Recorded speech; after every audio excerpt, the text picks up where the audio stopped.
সুপ্রিয় দর্শক, আপনাদের স্বাগত জানাচ্ছি আমাদের আজকের বিশেষ আয়োজনে। আজ আমরা আপনাদের নিয়ে যাব প্রকৃতির এক নিবিড় স্নিগ্ধে, যেখানে কোলাহল ছাপিয়ে শান্তি খুঁজে পাওয়া যায়। আমরা এসেছি রাজশাহীর পঞ্চবটী পদ্মা নদীর পাড়ে।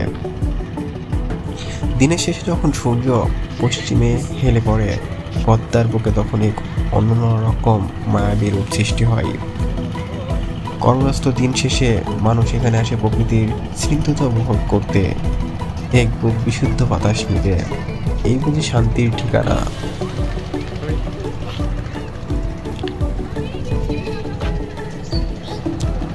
পদ্মার মুখে ছোট নৌকা, জেলেরা মাছ ধরছে, নৌকার ঢেউ।